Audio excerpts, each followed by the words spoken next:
Hello students, welcome to ஃபர்கர் academy. நான் பாலபேசுகிறேன். நிறைய பேருக்கு இந்த ஒரு குழப்பம் இருக்கும் சார். தமிழுக்கு ஸ்கூல் புக்ஸ் ரிலேட்டடாக ஓரளவுக்கு படித்து முடிச்சாச்சு. இந்த அவுட் சோர்ஸ் படிக்கலன்னு பார்த்தா அது என்ன கடல் மாதிரி போய்கிட்டே இருக்குது. நான் எப்படி அவுட் சோர்ஸ்லாம் படித்து எப்படி தமிழில் ஒரு 85 to 90 எடுக்க ரொம்ப மண்டை பிஞ்சிக்கிட்டு போகுது, மண்டை காய்ச்சலாக இருக்குது அப்படின்ட்டு உங்களுக்கு ஒரு டவுட் இருக்கும். அதுக்கப்புறம் பார்த்தீங்கன்னா இந்த மேக்ஸில் பார்த்தீங்கன்னா ஸ்கூல் புக்ஸ் ரிலேட்டட் உள்ள ஆப்டிடியூடு இது நல்லா பார்த்தாச்சு. ரீசனிங் ஓரளவுக்கு பார்த்துருக்கு. இது போக எப்படி ஆர்எஸ்எல் புக்கில் அந்த ஒரு 2 புக் இருக்கு. ஓகே, ரீசனிங் ஒரு புக்கு, லாஜிக்கல் ரீசனிங் ஒரு புக்கு. இதெல்லாம் எப்படி படிக்க முடியும் அப்படின்ட்டு ஒரு சில குழப்பங்கள் இருக்கும். அடுத்த ஜிஎஸ் பார்த்தீங்கன்னா ஸ்கூல் புக்கில் உள்ள 10, 11, 12 இதில் உள்ள லெசன்ஸ் படிச்சுக்கலாம். அதுக்கப்புறம் 6th to 9th ஓரளவுக்கு படிக்க முடியும். மீதியெல்லாம் எப்படி அவுட் சோர்ஸ்லாம் படிக்க. அவுட் சோர்ஸ் பார்த்தீங்கன்னா பாலிட்டிக்கு ஒரு புக் இருக்குது, யூனிட் 6க்கு ஒரு 4 புக் இருக்குது, யூனிட் 5க்கு ஒரு புக் இருக்குது, அடுத்து ஐஎன்எம்க்கு ஒரு புக் இருக்குது. இவ்வளோ புக்கையும் அவுட் சோர்ஸுக்குலாம் எப்படி படிக்க முடியும்? இதெல்லாம் நியாயமா? ஒரு குரூப் 4 வேலைக்கு இவ்வளோ படிக்கணுமா? என்னத்தடா இது எக்ஸாம் அப்படின்ட்டுலாம் உங்களுக்கு நிறைய விரக்தி வரும், நிறைய டென்ஷன் வரும். ஓகேவா? ஸோ இதற்கான எல்லா சொல்யூஷன் நான் சொல்கிறேன். அதுக்கு முன்னாடி ஒரு சின்ன ஒரு விஷயம் சொல்லியிருந்தேன். ஓகே, இதை மனசில் நல்லா வச்சுக்கோங்க. இந்த வருஷம் நீங்கள் போடக்கூடிய உழைப்பை முழுமையாக போடுங்க. ஓகேவா? குரூப் 2 குரூப் டி பிலிம்ஸில் பாஸ் பண்ணணும்னு படிங்க. குரூப் 4ல் வேலை பண்ணணுன்ட்டு படிக்காதீங்க. எனக்கு குரூப் டி பிலிம்ஸில் பாஸ் பண்ணணும்னு படிங்க. அப்படி படித்தா தான் உங்களுக்கு குரூப் 4ல் கண்டிப்பாக ஒரு வேலை கிடைக்கும். ஓகேவா? நாம குரூப் 4 தான், அதுக்கு தான் இன்னொரு 5 மாதம் இருக்குது அப்படின்ட்டு கொஞ்சம் அசால்ட்டாக மெதுவாக படிச்சுக்கிட்டு இருக்காதிங்க. எனக்கு வேணும் குரூப் 4 2A பிலிம்ஸ் பாஸ் பண்ணணும், குரூப் 4ல் வேலை வேணும். இந்த பிலிம்ஸில் பாஸ் பண்ணிட்டு மெயின்ஸ் எழுதி மெயின்ஸ்லேயே வேலை முயற்சி பண்ணுங்கள். ஓகேவா? ஏன் அப்படி சொல்கிறேன்னா, அடுத்த வருஷம் இருக்குல்ல, அடுத்த வருஷம் இந்த புக் சேஞ்ச் ஆக போகுதுன்னு நியூஸ் வந்திருக்கு. ஓகேவா? அது அஃபிஷியல் நியூஸ். அடுத்த வருஷம் புக் சேஞ்ச் ஆகுதுன்னா எவ்வளோ ஸ்டாண்டர்ட்ஸில் புக்ஸ் சேஞ்ச் ஆகுது அப்படிங்கிறத நம்ம ஃபஸ்ட்டு பார்க்கணும். அப்படி சேஞ்ச் ஆகுதுன்னா கண்டிப்பாக அதுலேருந்து கொஸ்டின்ஸ் கேட்பாங்க. அப்போ அதுலேருந்து மட்டுமா கேட்க மாட்டாங்க. அந்த புக் இருக்கும், இந்த நியூ புக் இருக்கும், இந்த ஓல்டு புக் இருக்கும். ஓகேவா? அப்போ ஜிஎஸ்க்குலாம் பார்த்தீங்கன்னா ரெண்டையும் கம்பேர் பண்ணி எந்த பாயிண்ட் இருக்குது எந்த பாயிண்ட் இல்லை அப்படிங்கிறது மாதிரி படிக்க வேண்டியிருக்கும். தமிழுக்கு பார்த்தீங்கன்னா உங்களுக்கு கண்டிப்பாக இந்த new book, old book, 2003 edition, சிறப்பு தமிழ் அப்படின்ட்டு நிறைய விஷயங்கள் உங்களுக்கு படிக்கிற மாதிரி தான் இருக்கும். ஓகேவா? அதனால இந்த வருஷம் உங்களோட முழு முயற்சியை போட்டு எப்படியாவது பாஸ் பண்ணிட்டு போயிருங்க. அடுத்த வருஷம்லாம் ரொம்ப குழப்பமாக இருக்கும். எந்த அகாடமிக்கும் தெரியாது டிஎன்பிசி எப்படி கொஸ்டின் எடுப்பான்னு யாருக்கும் தெரியாது. நம்ம ஒரு குர்ட்டாம் போக்கில் படிச்சுட்டு போய் அந்த எக்ஸாம் முடிஞ்சாதான் ஓகே இந்த வாட்டி இப்படி எடுத்திருக்காங்களா அப்படின்னு நம்ம அதை வச்சு தான் அடுத்த வாட்டி ப்ரிப்பேர் பண்ண முடியும். ஓகேவா? புரியுதா? 2027 நடக்கிற எக்ஸாம் வச்சு தான் 2028க்கே ப்ரிப்பேர் பண்ண முடியும். ஸோ 2027 புக்கெலாம் சேஞ்ச் ஆகுதுன்னா அவ்வளோ ஈஸியாக இருக்குது. நிறைய பேர் சொல்லுவாங்க, என்ன ஒரே சிலபஸ் தானே, சிலபஸ் சேஞ்ச் ஆகாது. ஓகேவா? ஸோ ஒரே சிலபஸ் தானே, சிலபஸ் ஒன்றா இருக்கும் போது நமக்கு என்ன கவலை அப்படின்ட்டு சொல்லுவாங்க. ஓகேவா? ஸோ சிலபஸ் அப்படிங்கிறதுல ஒரு கான்செப்ட் என்னன்னா, சிலபஸ் ஒரே சிலபஸ் தான். ஆனால் நீங்கள் ஒரு புக்கு வச்சு படிக்கிறீங்கன்னா நமக்கு ரொம்ப சிரமமாக இருக்கும். இப்போ 10th சோசியல் புக் இருக்குது, அந்த புக்கை நீங்கள் கோடாக போட்டு படித்த ஒரு புக்குக்கும் புதுசாக கொடுக்கக்கூடிய 10th சோசியல் சயின்ஸ் புக்குக்கும் நிறைய வித்தியாசம் இருக்கும். ஸோ சிலபஸ் வைஸ் அப்படிங்கிறது பார்க்கும்போது கிட்டத்தட்ட ஒரே மாதிரி தான் இருக்கும். ஆனால் அதுலேயுமே பார்த்தீங்கன்னா நிறைய வித்தியாசங்கள் அப்படின்ட்டு இருக்கும். அதனால் இந்த வாட்டி நல்ல முயற்சி போட்டு பாஸ் பண்ண பாருங்கள். அடுத்த வருஷ கதையில் அது அடுத்த வருஷத்துக்கு பார்த்துக்கிடும். ஓகேவா? அதனால் இந்த வருஷம் உங்களோட முழு உழைப்பை போடுங்க. ஓகே, இப்போ நான் இது இன்னும் ஒரு சில விஷயங்கள் சொல்கிறேன். இப்போ நம்ம ஃபஸ்ட்டு ஒரு கேள்வி கேட்டிங்களே சார், இதுக்கெல்லாம் என்ன பண்ண சொல்யூஷன் சொல்லுங்கன்ட்டு அதை பற்றி நம்ம எப்போ பேசுவோம். ஃபஸ்ட்டு பார்த்தீங்கன்னா தமிழுக்கு ஸ்கூல் புக் பேஸ் பண்ணி உள்ள ஏதாட்டும் ஒரு அகாடமிக் புக் வச்சுக்கோங்க. அது ஆசானாக இருந்தாலும் சரி, சந்தோஷ்மணி புக்காக இருந்தாலும் சரி, அல்லது ஜேடி ரிவிஷன் அவங்க புக்காக இருந்தாலும் சரி, புக்தா புக்காக இருந்தாலும் சரி, வாட் எவர் இட் இஸ் ஏதாட்டும் ஒரு புக்கை வச்சுக்கோங்க ஸ்கூல் புக் பேஸ்டு.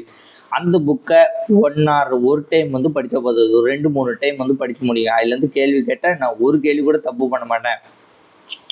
இப்போ உதாரணத்திற்கு அதுலேருந்து ஒரு 60 கேள்விகள் கேட்குறாங்கன்னு வச்சுக்கோங்களேன். அப்போ அந்த 60 கேள்விக்கு நான் 58 கேள்வி இல்லைனா 60 போடுவேன் அப்படிங்கிறது அளவுக்கு ப்ரிப்பேர் பண்ணுங்கள். அவுட் சோர்ஸை பொறுத்த வரைக்கும் ஒரு சில விஷயங்கள் நம்மளால் படிக்கவே முடியாது. அதை நம்ம ஃபஸ்ட் அக்செப்ட் பண்ணிக்கணும். ஓகேவா? இவ்வளோ மார்க் நமக்கு கிடையாது, இதெல்லாம் நம்மளால் படிக்கவே முடியாது அப்படிங்கிறத விஷயத்தை அக்செப்ட் பண்ணிக்கணும். என்னதெல்லாம் கலைச்சொற்கள் லட்சக்கணக்கில் இருக்குது, படிக்க முடியாது. சொல்லும் பொருளும் லட்சக்கணக்கில் இருக்குது, அதெல்லாம் ஃபுல்லாக படிக்க முடியாது. பழமொழிகள் 30,000-40,000 பழமொழிகள் இருக்குது, அதெல்லாம் நம்ம படிக்க முடியாது. ஓமை தொடர்கள் ஓரளவு படிக்கலாம், ஏன்னா 2000-3000 இருக்குது, அதுவும் ஓரளவு தான் படிக்கலாம்.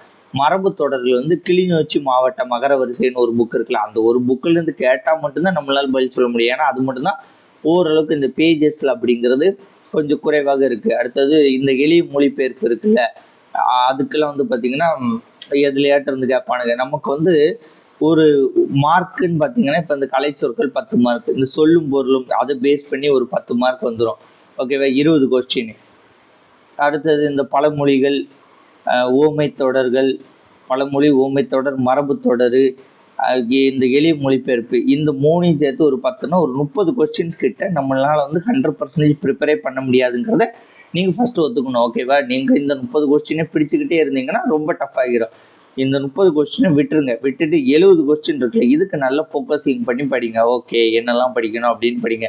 அது ஸ்கூல் புக் பேஸ் பண்ணி படிங்க. அதுக்கப்புறம் வந்து பார்த்தீங்கன்னா ஒரு சில அவுட் சோர்ஸ் வந்து படிங்க. இப்போ நீங்கள் சொல்லுவீங்க, சார் குரில் நெடிலுக்கு எவ்வளோ இருக்குது, அதெல்லாம் படிக்க முடியுமா? மைங்குலிக்கு வந்து ஒரு புக்கு இருக்குது, அதெல்லாம் வந்து படிக்க முடியுமா? அயற்சொல் டு தமிழ் சொல்னு ஒரு புக் இருக்குது, அதெல்லாம் வந்து படிக்க முடியுமா அப்படின்றது. ஸோ இது ஒரு 30னா நான் 30 சொல்கிறேன், கூடயே வரும் 35 to 40 கொஸ்டின்ஸ் வரைக்கும் அவனுகிட்ட கேட்குறதுல நம்மளால் 100% படிக்க முடியாது. ஆனால் இப்போ ஒரு 40 கொஸ்டின்ஸ்னு வச்சுக்கோங்க, அந்த 40 கொஸ்டின்ஸுமே அவுட் சோர்ஸ்லேருந்து கேட்க மாட்டாங்க. அதில் ஒரு 20 கேள்வி கண்டிப்பாக ஸ்கூல் புக்ஸில் இருந்தோ அல்லது நமக்கு தெரிஞ்ச மாதிரி கொஞ்சம் ஈஸியாக வந்து இருக்கும்.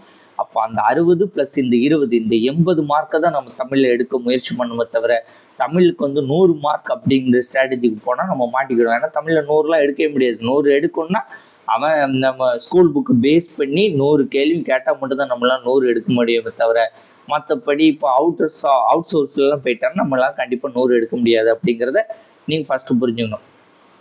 ரெண்டாவது வந்து பார்த்தீங்கன்னா, ஓகேவா, இது தமிழுக்கு. ஓகே, அப்போ தமிழுக்கு உங்களுக்கு புரிஞ்சுட்டா, இது போக நீங்கள் ப்ரீவியஸ் இயர் கொஸ்டினை ஆன்சர் டிக் இல்லாமல் ப்ரீவியஸ் இயர் கொஸ்டின் டெஸ்ட்டு போட்டு பாருங்கள். இந்த தமிழ் எலிஜிபிலிட்டி டெஸ்ட்லாம் அதெல்லாம் ரொம்ப ஈஸியாக தான் இருக்கும், 100க்கு 100 போடுற மாதிரி தான் இருக்கும். ஆனால் அதுலேயே நீங்கள் போட்டு பாருங்கள் 80-85 தான் எடுப்பீங்க. அதில் 100க்கு 100 எடுத்தால் தான் நீங்கள் தமிழ் வந்து நல்லா ப்ரிப்பேர் பண்ணியிருக்கீங்கன்னு அர்த்தம். ஸோ அதை போட்டு பாருங்கள். அதில் 100க்கு 100 எடுக்கிறது மாதிரி வாங்க, அதை 100க்கு 100 எடுக்கிறது மாதிரி வந்தீங்கன்னா தான் உங்களுக்கு தமிழ் அங்கே போய் நிறைய மார்க் வரும் அப்படிங்கிறத நீங்கள் புரிஞ்சுக்கோங்க. அடுத்து மேக்ஸ் பொறுத்தவரை ஸ்கூல் புக்ஸ் உள்ள ஆப்டிடியூட் பார்த்துட்டீங்க, ரீசனிங் வந்து ஓரளவுக்கு பார்த்துருக்கீங்கன்னா ஓகேவா, அது ஒன்றும் பிரச்சனை கிடையாது.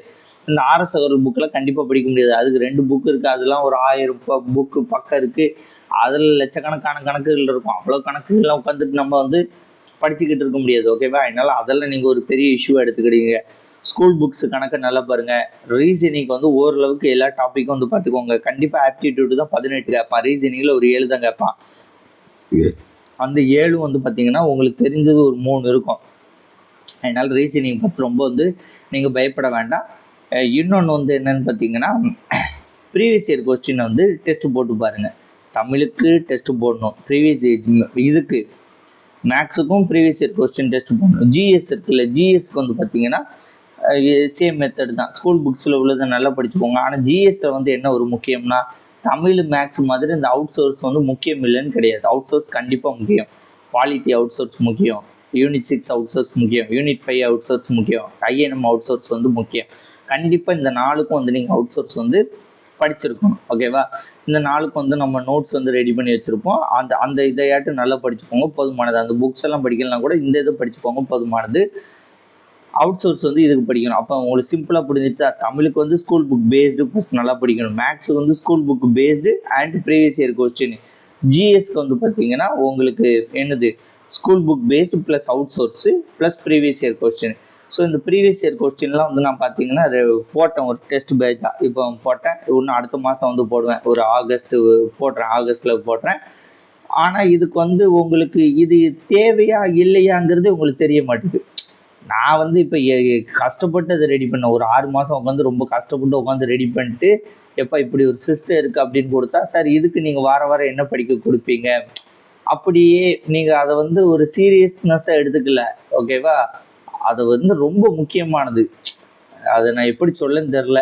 நீங்கள் என்ன நினச்சிக்கிறீங்கன்னா, இது ஒரு பிஸ்னஸ், இவன் காசு சம்பாதிக்கிற, நம்மகிட்ட வந்து இந்த கொஸ்டின் பேப்பர் இருக்குது அந்த கொஸ்டின் பேப்பர் இருக்குன்ட்டு விற்றுக்கிட்டு அலையிறான்ட்டு நீங்கள் நினச்சிக்கிறீங்க. சரியா, ஆனால் அந்த கொஸ்டின் பேப்பர்லாம் நீங்கள் டெஸ்ட்டாக போட்டு பார்த்தா தான் நீங்கள் பாஸ் பண்ண முடியுங்கிறத நீங்கள் நம்ப மாட்டேங்கிங்க. வேறு நான் என்ன செய்ய, நீங்கள் யார்கிட்டனாலும் உலகத்தில் போய் கேட்டு பாருங்க. தமிழுக்கு ப்ரீவியஸ் இயர் கொஸ்டின் பார்க்கணுமான்னு கேளுங்க, பார்க்கணும்பாங்க. மேக்ஸுக்கு ப்ரீவியஸ் இயர் கொஸ்டினை பார்க்கணுமான்னு கேளுங்க, பார்க்கணும்பாங்க. ஜிஎஸ்க்கு ப்ரீவியஸ் இயர் கொஸ்டினை பார்க்கணுமான்னு கேளுங்க, பார்க்கணும்பாங்க. ஓகேவா, இது எல்லாத்தையும் என்ன ஆன்சரோட உட்காந்து பார்க்குறதா இப்போ இது எல்லாத்துக்கும் ஆன்சரோட உட்காந்து பார்க்குறதுனால என்ன பயன்? ஒரு பயனும் கிடையாது. ஆன்சர் இல்லாமல் பார்த்தா தானே பயன். ஸோ அதுக்கு தான் நாம் ஆன்சர் இல்லாமல் ஒரு டெஸ்ட் பேஜ் உருவாக்கணும். ஆனால் அதுக்கு வந்து ஒரு பெருசாக வரவேற்பு இருந்தமா இல்லை. சரி நம்ம அகைன் போடுவோம், என்னைக்காவது ஒரு நாள் வரவேற்பு வரும்ட்டு போடுவோம். சரியா? நீங்கள் அது யூஸ் பண்ணுங்கள், அவ்வளோதான் நம்ம சொல்ல முடியும். ஓகேவா? ஸோ இந்த மாதிரி பேட்டர்ன்ஸ் தான் வந்து இப்போதைக்கு வந்து இருக்குது. இவ்வளோ தான். அதுக்கப்புறம் வந்து டெஸ்ட்டு போட்டு பாருங்கள். சிம்பிளாக சொல்லியிருந்தேன், டெஸ்ட் பேஜ் ஜாயின் பண்ணி டெஸ்ட்டு போட்டு பாருங்கள். ப்ரீவியஸ் இயர் கொஸ்டின்னு டெஸ்ட்டாக போட்டு பாருங்கள்.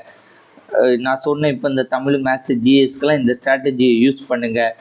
ஒரு நாளைக்கு வந்து 6 to 8 மணி நேரம் படிங்க. சார் என்னால் 2 மணி நேரம் தான் படிக்க முடியும்னா நம்ம என்ன சொல்ல, இப்போது ஒரு கான்செப்ட், இந்த ஒரு புக் இருக்குது 500 பக்கம். சரியா? சும்மா சொல்கிறேன், 5000 பக்கம்னு வச்சுக்கோங்க. 500 பக்கம்னா ஈஸின்றீங்க. ஒரு 5000 பக்கத்துக்கு ஒரு புக் இருக்குது. அந்த புக்கை வந்து நீ வந்து 2 மாதத்தில் முடிக்கணும்ப்பா. முடித்தா உனக்கு வேலைங்கிறோம்.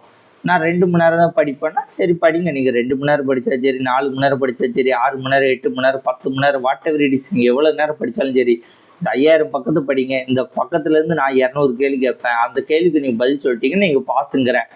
இவ்வளோ தான் டிஎன்பிசியும் நம்மகிட்ட சொல்கிறது.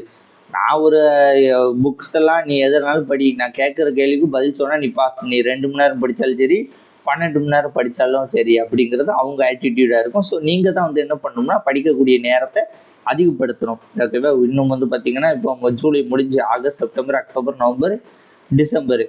இதில் டிசம்பரில் குரூப் 4 நமக்கு August 11 group 2 group A notification வந்துடும். இன்னும் பார்த்திங்கன்னா ஒரு 10 நாள் கிட்ட தான் இருக்குது, நோட்டிஃபிகேஷன் வந்துடும்.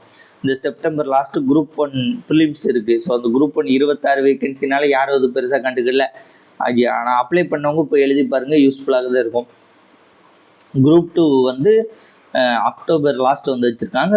குரூப் 4 வந்து டிசம்பர் லாஸ்ட் வச்சுருக்காங்க. ஸோ இனிமேல் தேர்வு திருவிழா தான். அடுத்து பாட்டை ஜெட்டு வேகத்தில் போயிட்டுருக்கோம். ஸோ நீங்கள் வந்து இந்த வருஷத்தை நல்ல முழு முயற்சி போட்டு பாஸ் பண்ணிடுங்க. நெக்ஸ்ட் இயர்லாம் புக்கு மாறும், நிறைய பிரச்சனை ஏற்படும். இந்த இதே இவ்வளோ கஷ்டம்னு நினச்சிங்கன்னா அடுத்த வருஷம் இதை விட கஷ்டமாக தான் இருக்கும். வருஷம் காம்படிஷன் கூடிக்கிட்டு தான் இருக்கும். உங்கள் எக்ஸாமினேஷன் கஷ்டமாக தான் போய்கிட்டு இருக்கும். ஓகேவா? 2019 நடந்த குரூப் 4 கொஸ்டின் பேப்பர் எடுத்து பாருங்கள்.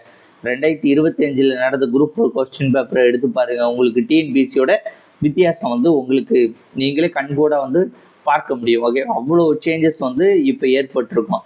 அதேமாதிரி டெஸ்ட்டு போட்டு பாருங்கள், ப்ரீவியஸ் இயர் கொஸ்டின் டெஸ்ட்டு போட்டு பாருங்கள். இவ்வளோ தான் நம்ம சொல்ல முடியும்.